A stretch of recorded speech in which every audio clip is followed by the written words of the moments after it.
Hey there, I'm Mr. Terry, high school history teacher. Welcome back to another History Teacher X video. All right, I've been recommended the channel Monsieur Z. However, I've never watched a video from this channel. Nevertheless, I've been recommended it over and over again. So today we're finally going to do it. This one's called 5 Predictions on the Future of America. Now, one of my favorite things to do is to predict the future by looking at history. It's not always the case though, but we'll see what we got here. This original video is going to be linked down below. Please support that. And let's get started. All right, like I said, I've never seen this channel, but I've heard about it. And I'm wondering, again, the predictions, how far off are we talking about? Now, the headline or the thumbnail, I should say, had Trump. So is it like what Trump's influence on the future of America will be, or just in general? I don't know going in, but let's find out, and I'll tell you what I think along the way. Here's the reality, folks. America is changing whether we like it or not. And Things are always changing in ways that we might like or not. Just a little while ago, I put together a video talking more about Trump's election and just how this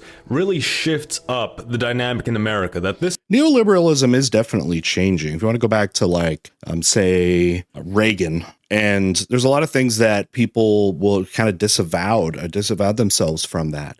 One of the interesting things you see about what might be considered the right in the United States is really a disavowing of the, say, up to about the early 2000s era of Republicans kind of ending with George W. Bush, and how a lot of those actions have been very disavowed, even by popular people on the right today, Donald Trump kind of being one of those. It's kind of an interesting shift. I think there has been such a shift in kind of the Republican Party over the last little while, decade or so. And you're seeing, I think, platform shifts. So we'll see.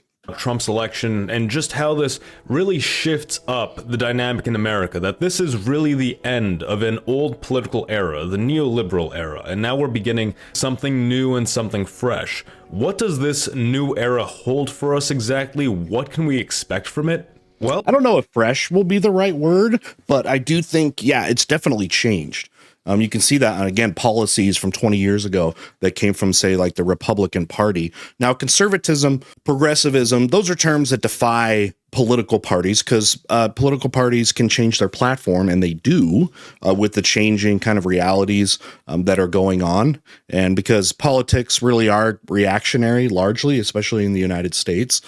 So those things are changing, but you still have these ideas that are consistent maybe about conservatism or progressivism. Conservatism can change quite a bit because the idea of preserving sort of what the status quo is, and you go back to when you look at original ideas of conservatism coming out of like the Enlightenment, it's going to look very different. Back then it was like preservation of the monarch and those type of ideas. But then conservatism, again, can mean different things depending on where you are, because what is that's trying to be conserved? What conservatism usually has often been defined too about protecting certain institutions, but that is changing. There's a lot of institutions that conservatives in recent history have almost disavowed, or at least want to see really big changes in. What do you call that? Do you call that a type of progressivism? Is it just another type of conservatism?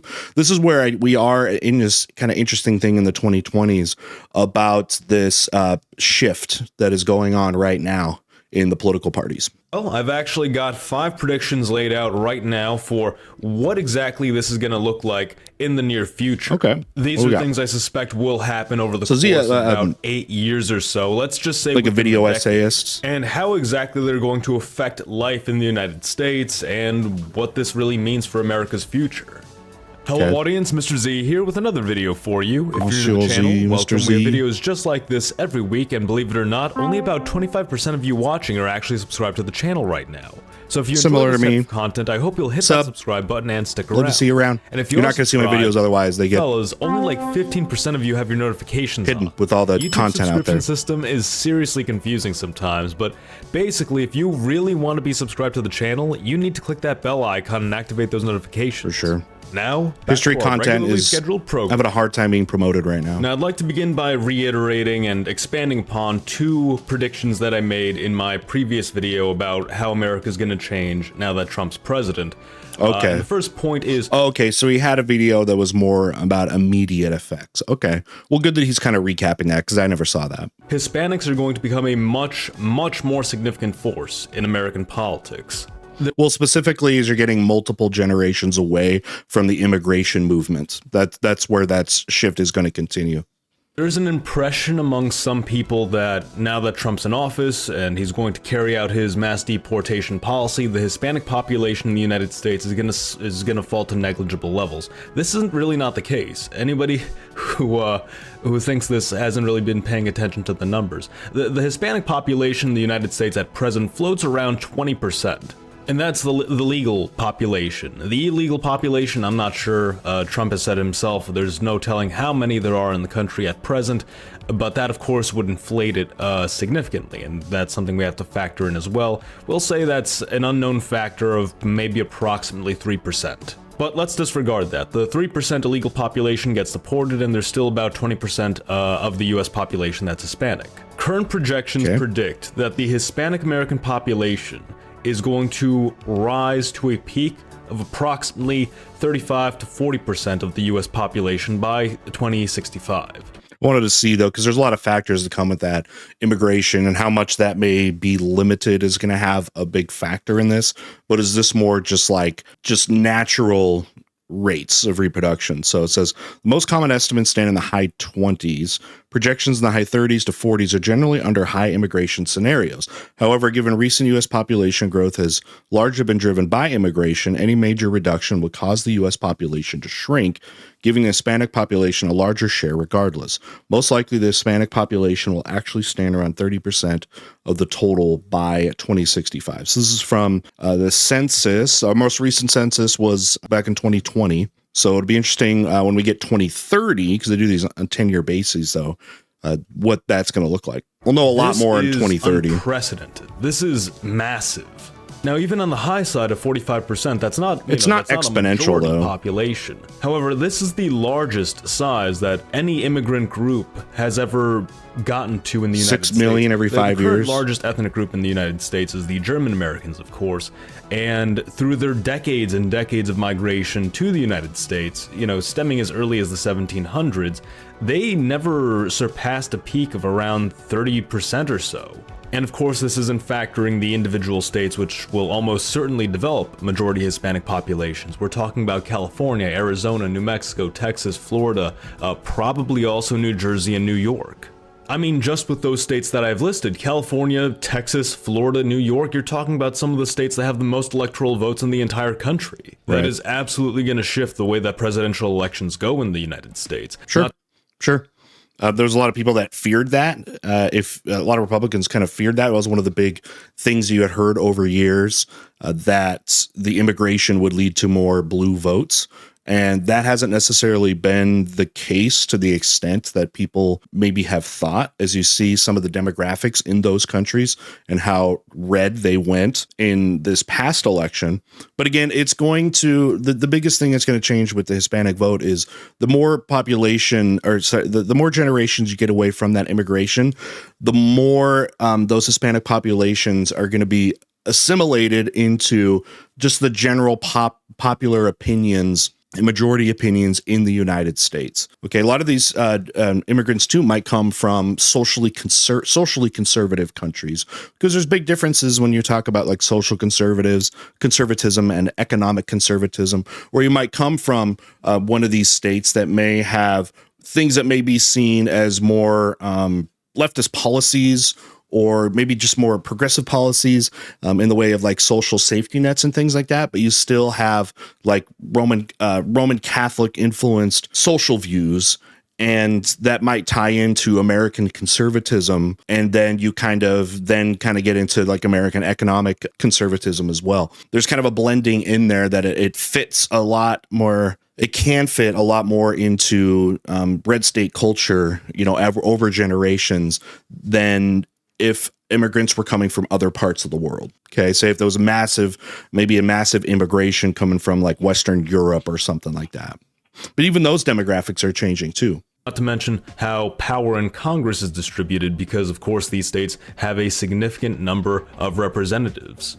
When I brought this up in my previous video, there were some people who were commenting that, oh, you know, the Hispanic population, the birth rates are actually falling and the white birth rate is going up, so it's not what you think it is. I've looked true, online. Though? I don't know about that. I looked around and I can't find the statistic or the graph or whatever it is they're referring to.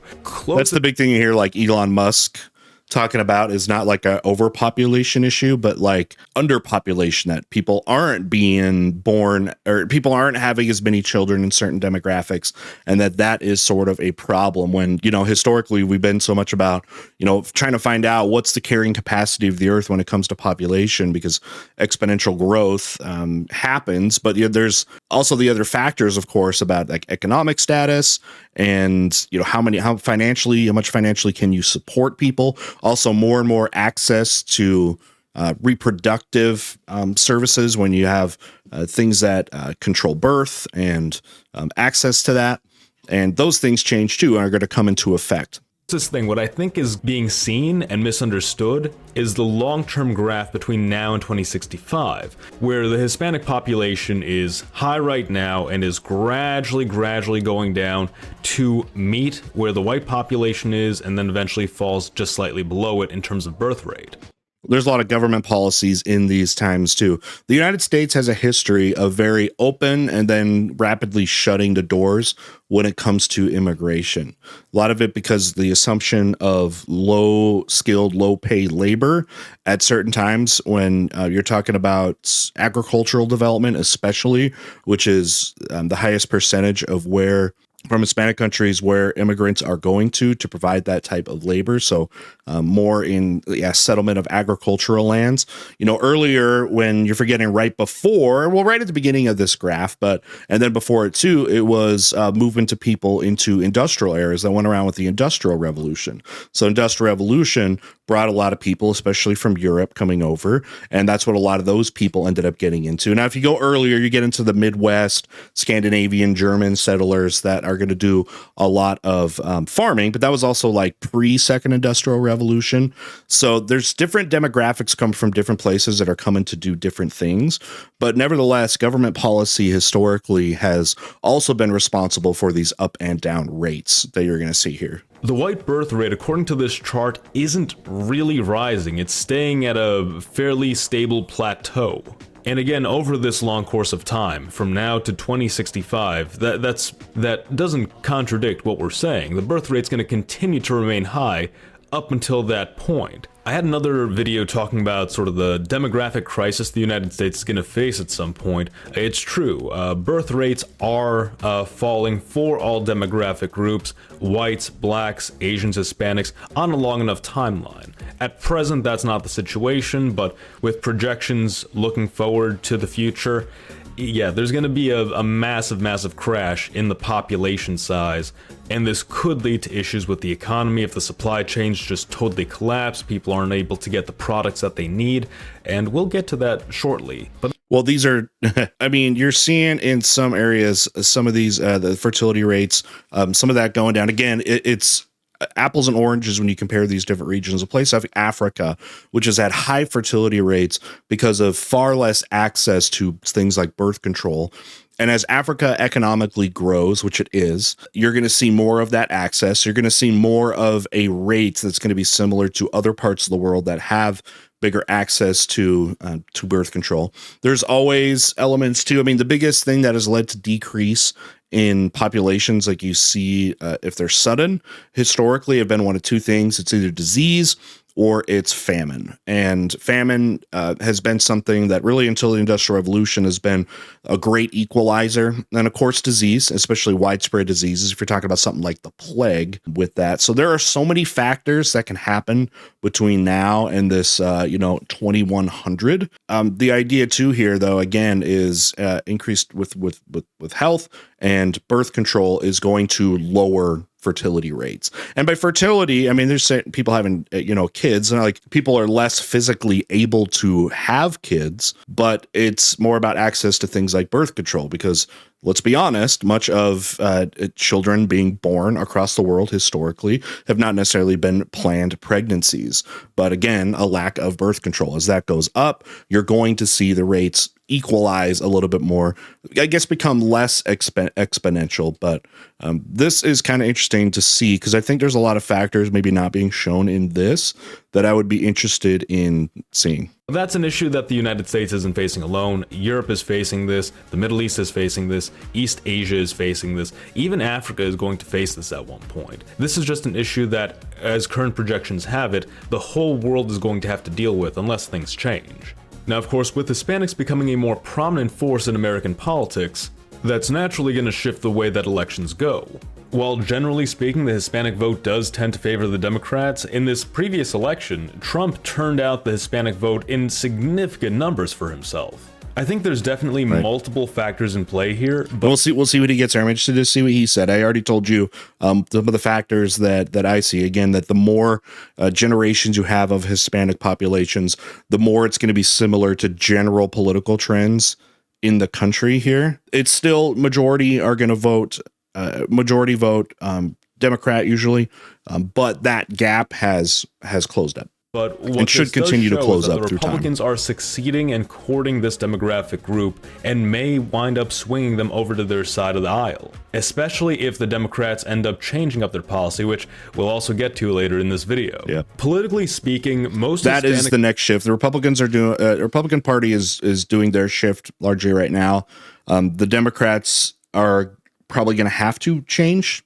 They can't run on the way that they have, because they're actually being seen as, I don't want to call it like a party total flip, but because we've seen these demographic and policy things change throughout time. I mean, look through election maps and stuff throughout history and what the platforms were of different politicians. But yeah, you're seeing a shift right now in the Republican Party, but you're going to see one probably projecting out starting probably in this next election cycle. With that, you saw a move very late here that didn't move the needle much for the Democratic Party, like to the left, but actually grasping a little bit at the right. And you saw that did not work. So we'll see what progressivism, where progressivism is going to attach itself to, which political party is going to address itself, or at least try to attach itself, I should say, to more progressive policies, because I think that seems to be up in the air right now for someone to be able to grab. And where that demographic is going to start voting, I think it's going to be interesting in the next 5 to 10 years. Who is going to grasp that demographic of voting by instituting and promoting progressive policies, which have often been very popular. Americans are not fond of foreign interventionism, and they're not too fond of the small government policy either. Sure, you have some who come from more authoritarian countries where they come here and they like the freedom, they like the opportunity, the sort of the capitalist mindset. And by the way, that's one of the biggest platform shifts you've seen with the Trump era Republicans is more of the foreign isolationism when it comes to like military intervention or intervention, as well, potentially economically, especially when you're talking about potentially rise in tariffs and things like that. You see more government intervention there and keeping the economy less of an open free market internationally, but more like insular. That is an interesting shift. Again, that has happened recently within the neoconservative era and whatever era it is we're heading in now. That's probably not going away under Trump. But by and large, the policy favored in a lot of these Hispanic countries, both on the left and the right, is a more interventionist and activist government. There is a favoritism for a type of strongman politician who can bring about the radical change that people want. This is of course influenced by the culture that Spain brought over to the New World. It contrasts significantly from the culture that was brought over by England. Strongman culture is everywhere. People historically, look at history, have embraced strong men and strongman ideas and the idea of a strong man. That has been something throughout all of history, not unique to any one area. You know, the English were a lot more egalitarian. They're a lot more about individualism. Spain, not so much. And in a lot of these Latin American countries, it's very much focused on the community, on the common good, on not me as an individual, but us as a collective. Spain, the influence of Spain is largely it's irrelevant now, though, to these Hispanic countries and people leaving those. That was a long time ago. It was never fully adopted by like indigenous populations, though, or even the people that left Spain. There was so much butting heads of viceroys and people that own the haciendas and things like that. And between, you know, with the Spanish government, I mean, the whole Americas and and colonization of the Americas was hyper individualistic and not based off authoritarianism that way, but.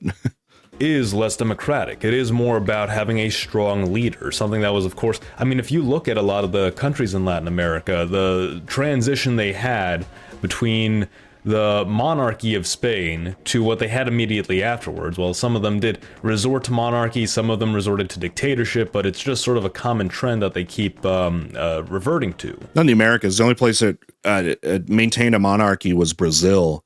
With Pedro, but that was because he was from the royal family, and that didn't last long. Pretty immediately, they went to a republic. So now, of course, that doesn't mean that America is going to convert to a dictatorship or a monarchy just because this population is here, but that population does favor a stronger government and stronger leadership than the native white population does. And of course, this goes for the left and the right as well. Left-wing Hispanics generally are more open about favoring things like socialism, whereas if you look at the Hispanic right, there's sometimes even discussions of monarchy and theocracy going on in those circles. Well, that context is interesting about more of a socialized economy, because you're talking about from the Hispanic vote coming from Central America, especially, that you're coming from places that have been part of Western imperialism to the fact that their foreign resources were all being extracted to a nation, a foreign nation, a colonial power, and that the benefits that come from those economic exports and the labor in general was not coming back to the people. That's why you saw such an extensive effort in the Cold War of, say, like the United States intervening with socialist movements in the Americas, which were in reaction to the economic imperialism that had been going on that was not benefiting the people of the Americas. The people of the Americas wanted more fruit from their labor, because it was not coming back to them. And then same thing happened with Africa. And these were Cold War hotspots, as we know. But you saw such a strong effort to do that. But you can see why that could be economically favorable to people coming from these more impoverished areas that are coming to hope again see more fruits of their labor, because there is a lack of capital that they come in with, and the way that they can see the fruits of that labor is through their labor and through more of a compensation for that labor. So you're going to see that. But again, that's where it becomes interesting, where you may have this social conservatism from Hispanic populations, but economically may be leaning more towards the left because of the experiences and what their experiences coming in being of the socioeconomic class that so many do come from. So it's just interesting, that contrast there. I think this also reinforces the fact that the Republicans are going to need to run strongman candidates. They can't have compromisers like George Bush, John McCain, or even somebody like Ted Cruz. They need somebody who's going to step into office, have a strong populist fervor to his voice, but he also needs to be able to balance it, because that's the trick. Sure, because it's also has tried to be establish itself as the party of individualism. But it's like, as a candidate, can you be that strong man while promoting this idea of pretty much hyper individualism? That's where that's like almost like the paradox of the whole like strongman thing that has happened all throughout history. It's like people often want, or at least certain people like that individualism, but then also will sort of, I don't want to say give up that idea for like a strongman candidate, but they might be able to reconcile that. We're not just talking about winning the Hispanic vote and the Hispanic vote. So I'm talking a lot. We're talking about winning over multiple demographic groups in the United States. So it's going to be interesting watching Republicans walk this tightrope in the future, but we'll also get to that a little bit later in the video. Now, my next prediction thing is, though, the Democratic Party is going to have to potentially deal with that too. Do they want more of a strong man, or can they run purely based off of policies? And is it going to be neoliberal policies? Because we're finding out that is not what this generation is really into. So if they do reach towards being more progressive, will that be done by a leader, a strong man type of leader that can do that? I think that's the big question that they're going to have, because, in this last election, this last cycle, they did neither of those. They did not really campaign on a lot of progressive policies, especially here at the end, or have strongman candidates. Is that the Democrats are going to move even further to the economic left, but lose some national influence because of this. I think that's probably where the Democratic Party will probably need to go. Because that is where we saw with this election is the untapped voter base that did not show up in this last election, is the progressive, especially economically progressive left. But they're going to have to be able to campaign that without some of the stigmas that come with just putting like a D next to your name or something like that, but based off of just policy and popular policy, the same progressive policies that you see get passed even in red states when there's ballot initiatives that aren't tied to specific politicians and specific political groups, those type of progressive measures. That seems like where their party shift is going to have to go to, because that is a very untapped thing. Because there's a lot of progressive policies that even the Republicans, in some ways, have come onto, or at least been sympathetic towards potentially, but not nearly enough. Neoliberal establishment has been nearing its expiration date. It wasn't clear when that was going to be. It seemed like it might have been in 2016. It could have been in 2020. But I think definitively, with the massive landslide win that Trump pulled off in 2024, this marks the end of that era. Let's look at the youth population of the Democratic Party. Most of these people, the future makeup of the party, the people who are going to be holding it up, these folks do not like neoliberalism. Right. They might be able to justify foreign interventionism against what they see as an imperialistic power like Russia. Well, and it's why some have turned to the Republican Party, because the Republican Party has been quicker to disavow from the neoliberalism than the Democratic parties. By the way, if you don't know what neoliberalism, if you don't know what it is, it's probably not what you think about. Because if you're hearing about like Ronald Reagan and stuff, you're like, what, liberalism and these kind of things? Go back and look at that a little bit more to see what that actually means, and you'll have a better idea, I think, of the reality. They're of course sympathetic to a lot of the social liberal values of the neoliberals, but when it comes to economics, what is it that a lot of young Democrats say? Oh, the Democratic Party and the Republican Party are both right-wing parties. Correct. There is no left-wing party in the United States. Right. You just have capitalism and capitalism light. And you see sort of the surge in popularity.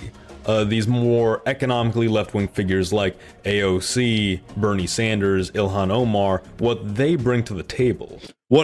Still, though, a lot of people on the left don't really love these people either, because they say that they will consistently, even like with Bernie Sanders, will consistently eventually kind of tote the party line that the Democratic Party has, the elite sort of in the Democratic Party, the older guard has dictated that eventually they will follow suit with that party. Maybe that's more of a pragmatic type of thing where it's like, well, lesser of two evils kind of thing for leftists, or at least politicians can be perceived that way, or is it their actual reality of what they believe in? And I think people are largely kind of confused about what maybe some of these perceived leftists in the government are when it comes down to it, where they actually stand with things. That's just, it seems to be like that's the historical outcomes that are playing out right now. And the young demographics love them. At least the young Democrat demographics love them. I think this is foreshadowing a trend that the Democratic Party, especially among the younger politicians, is going to shift more to an economically left-wing, maybe democratically socialist position.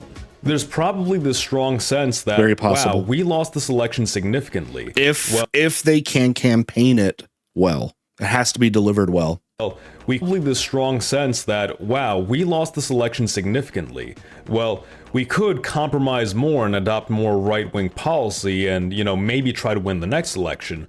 Or we can double down on our base. We can go even harder so that when we do get power, we can push through all of our policy without any resistance. I think in the short term, this is definitely going to hurt the Democrats insofar as their national level influence, but it will keep them relevant because I think much of the economic base is shifting over to the Republican side, where you do have some government services. You have some interest in using the government to provide more for the people, whether it's Trump's baby bonuses or his investment in infrastructure, but at the same time, he's got a fairly pro-capitalist position. You pair that with something like tariffs, where it's like, look, we want American businesses to stay in America. We don't want them going to foreign countries. I think you can find some compromise there between some of the more moderate factions of the Democratic Party who have probably already shifted over at this point. The Democrats are probably going to try to regain ground, especially with the black vote and the Islamic vote. I think this was the failure to turn out as much support from these demographic groups. Well, I mean, the Islamic vote didn't sway the election or even turn out the way that a lot of people had thought. It's like, if anything, what people should be looking at is stop looking at all of these demographic groups like they're a monolith. That's what people hate. You're seeing that with like the African-American population. They hate that it's like, oh, you have to do this because you're this.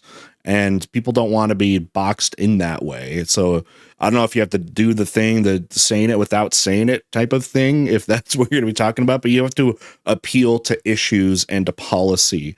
And I think there's so much of that it seems like is up for grabs right now with this interesting paradigm sort of shift that's happening right now. It's again, largely up for grabs. You saw with Trump, and I don't know if other candidates, other like Republican or conservative candidates are going to be able to do it the way that he did. It's almost hard to think that you could. Who is going to be, because people, you might have heard people say that, who's going to be the left's version of a Donald Trump? Who's going to be the one that can tap into a populist narrative that is largely untapped right now? They're not voting or they vote for like third parties or whatever.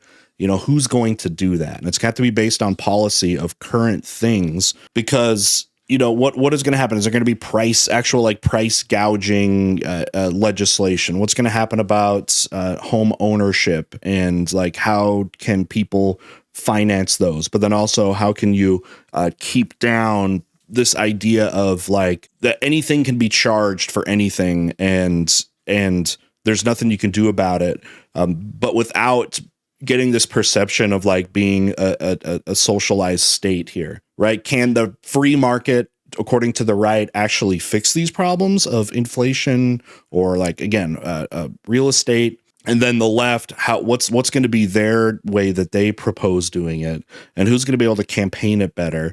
But both, like I've said repeatedly throughout this video, both have that chance right now, I think, to show what that platform is, but there's going to have to be results. And I see all these things and I'll see people say that like, because they said this about with Obama and things, that like the Democrats have, you know, they've the policies that they were promoting like in the 2010s were on the right side of history with some of these social policies and stuff like that, and they have the chance to hold on to government for the next couple generations. And then I'm hearing the same thing happen right now with like the Republican Party, that they now have the chance to do that. But history has shown us that is not how it works. You understand how extremely rare it is to have the same party have big long re-elections. It just does not happen that way. I mean, historically, there is that won't happen. And I kind of believe that. Was a big wake-up call for the Democrats, young Democrats especially, who are extremely supportive of movements like BLM, more supportive of the Palestinian cause in the Middle East than the Israeli cause. Of course, there's probably a ton of young Democrats right now who that vote did not show up, who feel like Kamala Harris should have gone more in with the pro-Gaza rhetoric instead of the pro-Israeli rhetoric, where she was basically trying to appeal to both sides. It's actually kind of interesting because the Republicans definitely made a lot more platitudes to the Jewish vote, while the Democrats gave more lip service to the Islamic vote. But you saw almost a switch, where the Islamic vote turned out in significant number for Donald Trump, and the Jewish vote turned out in significant number for Kamala Harris. While again, there's multiple factors at play here. Of course, a lot of the... I don't know how significant that was, though, in the actual outcome of the election, though. The domestic Jewish population does share a lot of the socially liberal values that the Democrats do, while the Arab population... Jewish vote gets very split because the parties are pretty much... The mainstream party is almost identical with their policy of Israel. That's been where you find such a varied, broad swath of the Jewish vote. But again, Jewish people, just like any other group, aren't put in a monolith.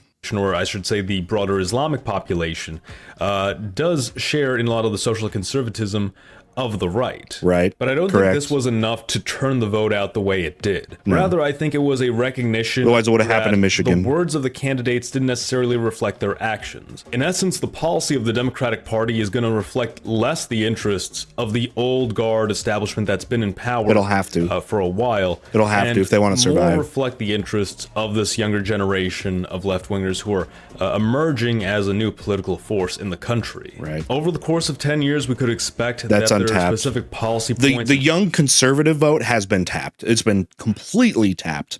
It is as strong as it ever has been in the last few generations. But the young left vote, or people that are still developing their ideologies, is very untapped still. And interests will adapt, but the core foundations will be there. And I think at the root of that is an actually economically left-wing policy.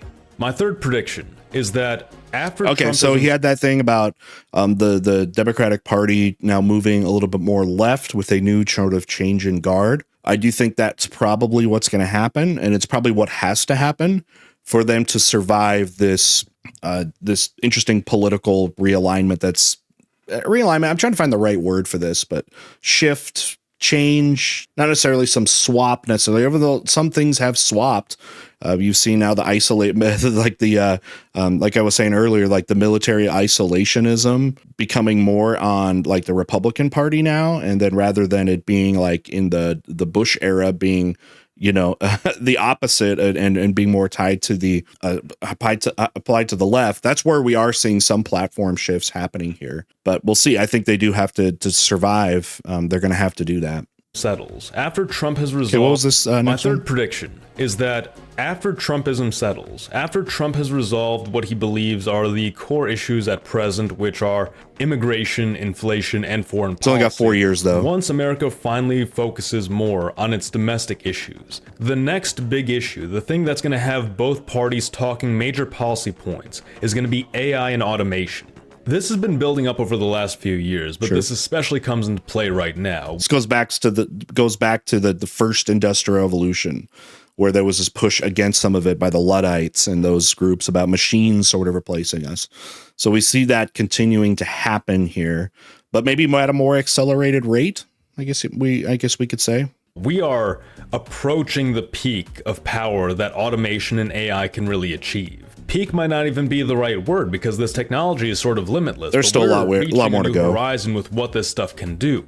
And it raises a lot of questions. Let's just use, for example, Trump's protectionist policy. The idea of, let's bring back the manufacturing jobs, create more opportunity. This is all well and good, but why not just automate a lot of these jobs? Exactly. So if you're going to have to, and then the push here is to get manufacturing jobs back to the United States because they have been outsourced. By the way, this is going to have to require another thing that's going to be a platform shift of Republicans is going to be, because when you limit the ability for companies to be able to compete when it comes to deciding what their wages and those kind of things, those things are going to be, that's less free market. That's less capitalistic that way. So more state involvement is going to be part of that, which again is not the laissez-faire economics that the Republican Party has tried to sort of espouse. So that is something that has to be changed. More government intervention to promote those things, because it's going to potentially cut the bottom line for these companies. So what might be happening here, and we'll see if this is his hypothesis, but based off of this is what I might be able to say, is that if you're going to have to sacrifice lower labor prices by outsourcing manufacturing in other countries, bring it to the United States where wages will have to be higher, then in those scenarios, you're going to see automation that is going to replace some labor to be able to have labor costs lower by using automation. And if we're going to let that happen unfettered, people will lose their jobs to automation because it's going to be more profitable than whatever tariffs and things might come with outsourcing your own goods, or outsourcing your production. So that is potentially something that can happen there. Otherwise, you're going to have to even have more government intervention to be able to keep those jobs in places that are being increasingly automated, of being able to protect those workers and their jobs. Either way, it would require government intervention. It would save money for a lot of businesses who might see this as the incentive for moving back to the United States. Oh, well, I can't have the cheap labor overseas, but, you know, I'll automate my factory and I'll wind up saving thousands. I think we have the same prediction. This has the potential to wipe out a lot of technical and, we'll say, quote-unquote low-skill jobs. I'm not too fond of that term because I think it degrades the value of what these jobs actually are. True. But these are jobs that are at risk of being taken by a simple machine. It's not just those jobs in agriculture and manufacturing that are at risk. You're also going to see a hollowing out of the upper middle class. Why do I need, me, if I was the CEO of a company, why should I keep paying this bean counter? He's taking more of my money and he's spending most of his time not doing much. I'll just have a machine, an AI system that runs the numbers for me, and boom, that's all I need. This is where is the influence of are the influence of unions going to be hurt by this as well? Because the strength of having numbers in labor has always been such a big thing. But if it's just, automation that way, then what is going to be their strength? Where is the promotion of labor going to come from, and the protections of labor, if unions become devalued because automation has taken them over? Who's going to be the one to say, hey, automation is okay, but what it should be done is not to replace human labor, but to maybe ease the burdens of the labor force? Meaning maybe, and you might see this activated by leftists today, that, automation is not necessarily the enemy, but the goal of it shouldn't be to replace workers, but to ease the burden of workers. So maybe workers don't have to work as much. Maybe you don't have to have as many hours and as many days while keeping similar salaries. But what's the economic incentive of that by those that are investing in these technologies and the capital owners themselves? That probably doesn't exist. So what method of pressure can the labor force have? Does it have to come from like the government or something like that? That's where it's going to be very difficult to see where automation helps the working class, other than just creating cheaper things for us to work on, cheaper stuff for us to buy. But what about the labor? I think you're going to see both a lot of blue collar and white collar jobs just sort of vanish. The service sector as well, with a lot of these big companies like McDonald's and Burger King, they can afford to automate and they're going to save money in the long run. But if you have a mom and pop business... See, what's amazing like with this though is, sorry if I'm pausing too much, I just got a lot to say to respond to. I'm trying to bring up historical precedent for this stuff, but it's pretty amazing that like some expensive machine like this could replace low wage labor like fast food. Like once it reaches that, there's nothing else that automation can't replace if it's replacing literally our lowest wage workers. Have waiters and staff and all that. I don't think you'll be seeing too much automation there, and that could allow for a flourishing of some smaller businesses in the short term. But how this might look in the long term, more service minded. Clear. When you have this situation where automation and AI is taking so many jobs from the American public, you of course have to talk about, where's the pushback where going to are be? People going to get money? Maybe we need something like UBI, a universal basic income, and this is where the Democrats might be able to step back into the fray with a more economically left-wing policy.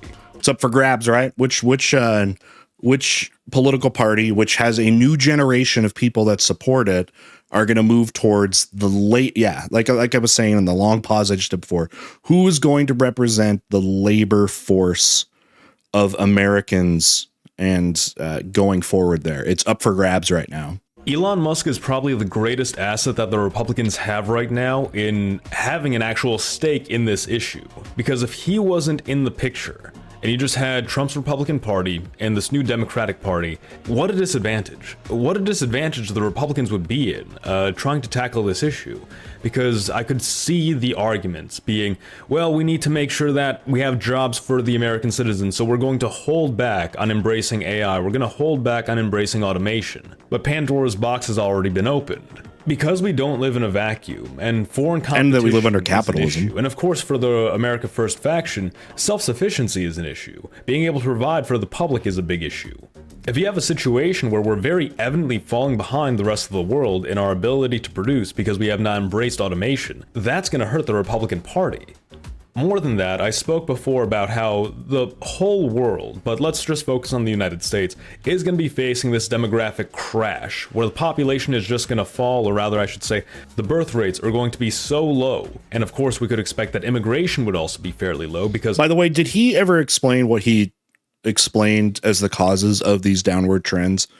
I was telling you about, like, for example, increased access to birth control as one factor. But did he ever kind of predict this? Once again, the United States won't be the only country facing this situation. You can't exactly rely on imported workers to fill the roles that Americans won't work. You're going to need automation. You're going to need a backbone that holds up the American economy through thick and thin, whether the population is roaring strongly or not. And I think Elon Musk recognizes this because he has spoken a little bit about this, the need for this in the long term. And I've heard some discussions in recent days that there's an incentive for the right wing to take it on because that sort of eradicates the argument a lot of people on the left make that, oh, well, you know, we need immigrants because Americans don't want to work this job or that job. Left is the wrong word for that. Liberals, economic liberals, where it's like, yeah, we want the business to keep going, and if Americans won't do the job for this much, then we'll hire somebody else to do the job for less. It's not a good mindset to have. No, and it can also weaponize people that support that type of idea of just being like, well, it sounds like you just want slavery, that you want these the ability to pay these under the table, extremely low wages. Under the eye of our labor laws. And yeah, it's not a great way to market it that way when in the end, that is the desire and the product that's going to happen from this idea of late stage capitalism, I guess, but having to find whatever surviving ways there are to actually be competitive when so much consolidation of our markets have happened that to compete, you have to find these ways that can easily be campaigned against from just some like moral issues. Throws the whole country under the bus for the sake of profit. I see that AI, automation, and, you know, by extension, universal basic income are probably going to become more prominent issues within this next decade. And it's going to be something that does... Man, I think okay, but I think it's going to be further out than that. It's going to be way further out than that. Honestly, it would require a giant socialist revolution, which the United States is not really even close to. Split the parties, and it's going to be something that decides which way votes go. My next prediction is that ethnically diverse Protestant states are going to become more democratic, while ethnically diverse Catholic states will become more Republican. What do I mean by this? Yeah, well, if we look at some of the states in the Deep South where a Protestant denomination is the leading force there, but you have states like, say, Georgia or South Carolina or North Carolina, where there's a large mix in the ethnicity of the population. You have a large minority population there. I think these states in the southeastern coast, and arguably even into the interior a little bit if we're talking about potentially Mississippi and Louisiana, I think as the years progress, you will see these states move more in the direction, maybe not swing entirely, especially in the case of strongly Republican states like Louisiana and Mississippi, but you will see a stronger turnout for the Democrats in these states. The Democrats are almost certainly going to continue to double down on the African American population. And demographic trends do indicate that population will increase significantly compared to how quickly the white population will increase in those states. It'll have to appeal to, again, having economic issues outweigh social issues. And because if you're talking about these states, which have lower incomes in a lot of them, that it's going to become more real when it comes to the labor issues we talked about in the previous section for that to happen. But there's still choices that have to be made. And again, I still feel like the political parties, it's up for grabs, the labor vote. I think it's very much up for grabs. It's not cut and dry like it used to be about if you were more pro-union and this and that you would usually vote for like the Democrats, even though they may talk about it more, because you're seeing plenty of people in those unionized professions that are voting for red candidates. So I feel like this is, I have a hard time predicting, I think, what he is saying, because I don't see the trend yet. And in fact, maybe even the trend has gone the opposite way, but it is very much up for grabs. Depends on what the platform of the Democratic Party in the United States is going to be here in the near future. There's a couple different factors driving this. Of course, higher birth rates among the African American population. You have the social policy as well. In a lot of these states especially, you have a strong opposition to abortion. And when we look at the stats for which racial... We still have a lot of single issue voters. If you talk with a lot of people, and it can be from this area, when you have a political conversation or something, maybe the first thing they bring up when they talk about your candidate or their candidate could be a social issue like that. Oops, get abortion. And when we look at the stats for which racial groups get abortions at the highest rate, non-Hispanic Black is at the very, very top, 41.5% of all abortions. And when we look at the abortion rate per 1,000 women, it is just staggering compared to the other numbers. We're looking at 28.6 out of every 1,000. That's more than double the second highest, which is Hispanics at 12.3. Remember how I was telling you that Hispanic political perspective is different economically and socially when it comes to being more progressive or more conservative. This kind of shows that split. Non-Hispanic white women already got the lowest number of abortions per 1,000 women at 6.4. I think over the course of the next few years, you're going to see this reflected, especially in the states that already have large black populations and which have strong socially conservative policies in place. Once again, namely Mississippi, Georgia, Louisiana, South Carolina, North Carolina. You also have another factor in play, which is this new Great Migration that's going on. By the way, I don't throw in New York and Michigan. I'm wondering why he's throwing in like New York, Michigan. I mean, there's some areas of Illinois, especially more rural areas, that might find themselves a little bit more at the voting block of the South. But like, I kind of wondering why he threw those in there with this discussion. Another factor in play, which is this new Great Migration that's going on. Over the course of the last few years, we've seen this interesting amplified trend by the where African Americans are in large numbers leaving major cities in the North to move back to the South. Atlanta has been the largest hub attracting African American migrants. Cheaper prices for home ownership, the big factor there. And I think increasingly you're also seeing something of recognition of social or cultural connection to the southern states that they're not really finding in a lot of the northern states. The original Great Migrations, of course... Economics, I think, trumps all that, though. Like we're saying, a cheaper cost of living.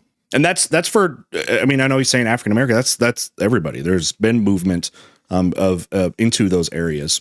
Okay, some of it could be for taxation reasons as well, but cost of living. Of course, we're done to escape discrimination in the South and seeking better opportunities in the North. But nowadays, of course, the Sun Belt is said to be much more lucrative than a lot of the areas in the North which have been deindustrialized. And a lot of that discrimination in the southern states is just gone. It's really not too present. Southern job growth happening down there as well because of laws, specifically with taxation for large corporations. Some of them are moving down to those states too to move their production down there. So factory jobs that still haven't been replaced with automation are also happening there because of economic choices when it comes to laws. Southerners are more accepting of minority groups now than they've probably ever been. Right. That being said, I do think that the African American population is going to hold to their support for the Democratic Party, while Georgia and North Carolina did go Republican, but it's going to get closer in this last election. In future elections, I have a feeling that Georgia, North Carolina, and possibly even South Carolina will flip blue. Now, on the flip side of well, they're swing states. They've done that. North Carolina, Georgia, South Carolina is different. Is quite different there, but those have been swing states. The ones that would be quite a shift would be something like a Mississippi, Alabama kind of thing. But so is Virginia, so is Michigan has been a swing state. So I don't know. Seeing those other ones to the west of Georgia, like why would those change? Things. States with large Catholic populations right now that are ethnically diverse. I'm talking states like New York, New Jersey, California, Nevada, New Mexico, Texas, Florida, these states, which are predominantly seeing an increase in the Hispanic American population, are going to push these states even further into the Republican column. We saw a dramatic change in this last election where, in large part because of the Catholic American vote, whether it was the Hispanics or the Italians, the state of New Jersey came within 5 points. New York, if memory serves, came within 10 points. California came under 20 points. And then, of course, you have Texas and Florida. And Florida, if memory serves, had the largest turnout or the largest swing for Republicans in 30 years or so. Yeah, the one Miami-Dade County, right, which was like never a possibility. But it's very obvious that this broad demographic of Catholic Americans are lining up behind the Republican Party, are rallying behind the Republican Party.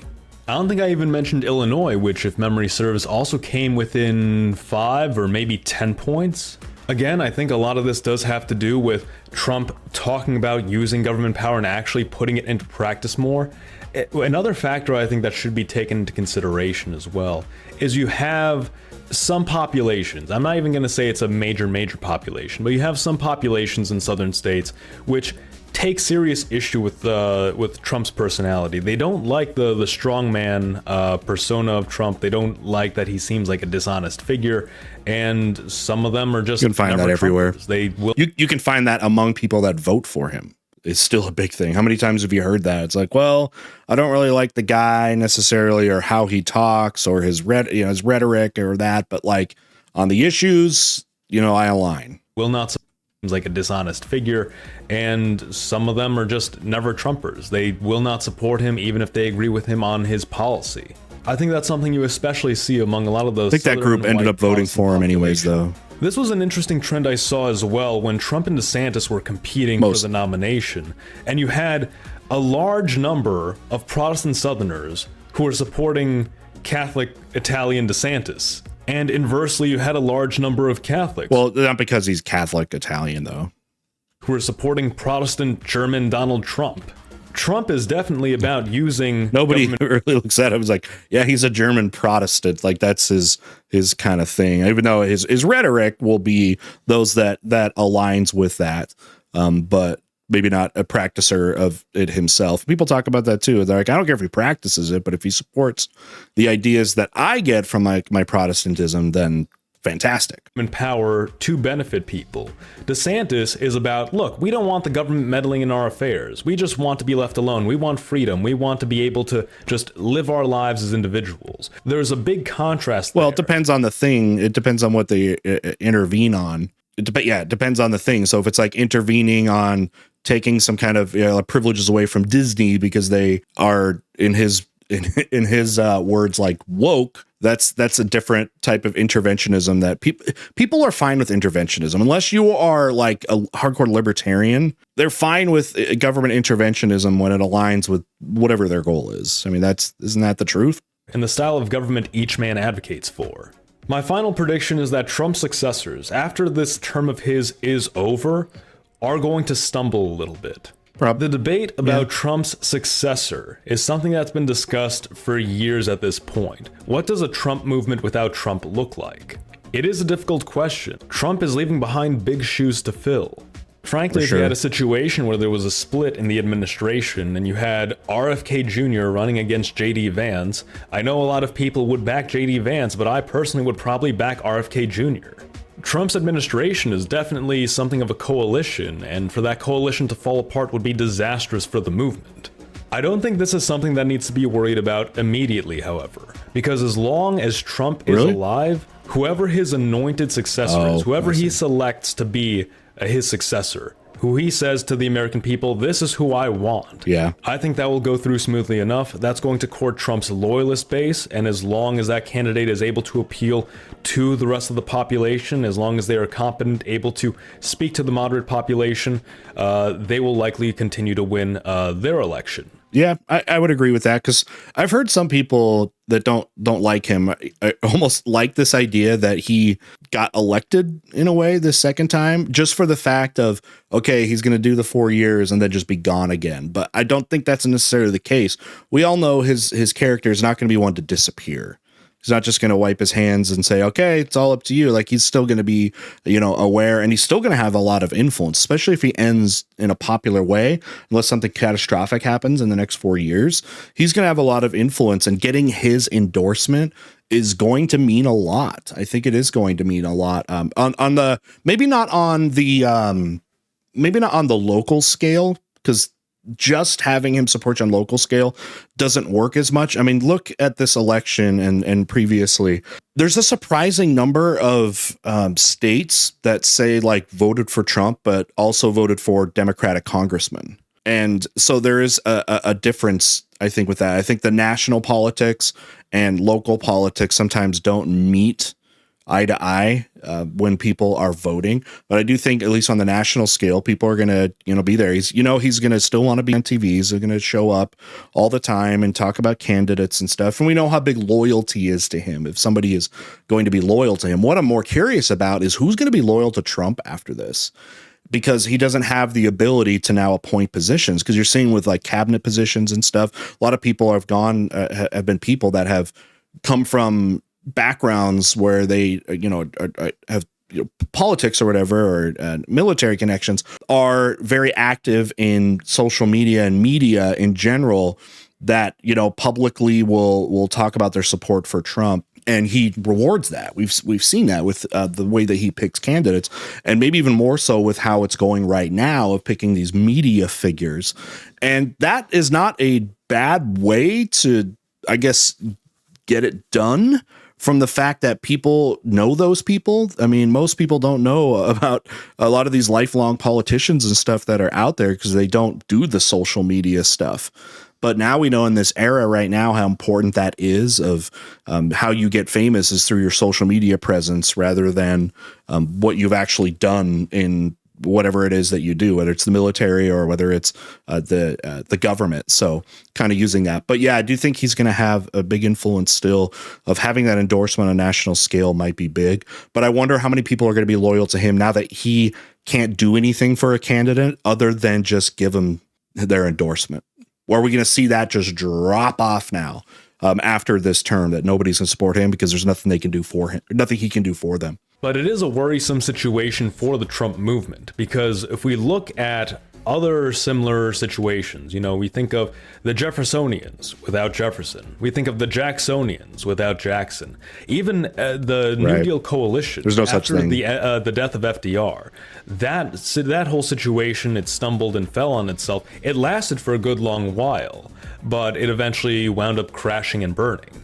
I think the concern of a 1912 style progressive split, where you had Teddy Roosevelt running against Taft, running against Wilson, and all three of them were progressive candidates. All three of their policies were fairly similar. Right. I don't think that's necessarily going to be a risk this time around, because, as I said, as long as Trump is around to anoint his successor, you will have most of his base rally behind whoever it is. No, I think the bigger risk is what happens after Trump is gone. It's such a different path. Trump took there can't be another Trump, because his path was so unorthodox. How many people are going to have these decades and decades of media influence that he had, right? That's how he was able to bypass a political career right to the top of becoming president, because he had such a media presence for his whole adult life, essentially. There's nobody really primed to do that, right? That's probably interested in entering, maybe, but do they have the charisma that Trump does? That's going to be hard to do. You may get Trump light. That's very much probably the case, but it's going to be hard to do that. And then the same thing goes on the left. Is there anybody that can actually do that has that kind of social media charisma?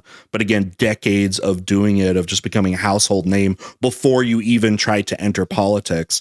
That's so different. And I think historically, just thinking like a history teacher, historian, like he's going to be in a very interesting case study going forward, depending on what happens after him, about the Trump era and him and how he's going to be this great exception to everything that we have seen about how politicians come into play. He may just be that outlier that nobody else matches. Situation of the New Deal without FDR.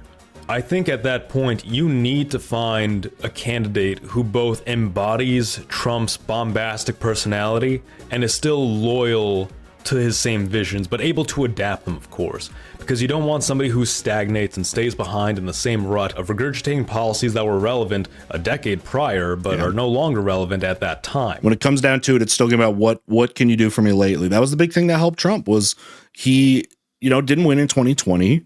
And we had all the different factors that made those next years, 2020 and 2020 and now, the economic issues and things like that, and all the factors that went into that. He was able to basically use that to his advantage while saying, hey, remember how much better things were in 2016 to 2020 than 2020 to 24. He had that to be able to run on. And that's going to be something hard for someone to replicate as well, because still, when it comes down to it, people are voting for the impact that they see in their life, probably more than anything else. Because how many times did you hear people that were, when they asked about who they were voting for, and they when they come back to it, they just say, hey, it's come down to this. The reason why I'm voting for Trump is because things were better in 2016 than they were in 2020. And you could go in and talk about all the issues that led to those sort of things. But in the end, if you can say that, how powerful is that to just a normal everyday person that doesn't have the time or interest or whatever to go into all this economic theory and all the stuff that goes into it? Of course, it'd be better if people did, but people just don't do that. So they're going to vote on just the aesthetics of it. So I definitely think it's a tricky situation, and I think Trump's successors are going to stumble quite a bit, but I do think in the end they'll turn out victories in at least the following election and possibly in the subsequent elections if they can keep their act together. And there we have it, my 5 predictions for the future of America within the next 10 years or so. But of course, those are just my thoughts. Let me know what you think in the comments below. Do like the video if you enjoyed it and subscribe for more. Mr. Z, out. Final thoughts. All right, I'll keep my final thoughts brief because we've been here for an hour, but there were plenty of points I think that I agreed with. I think there were some things that dealt in the realm of causation or correlation rather than causation.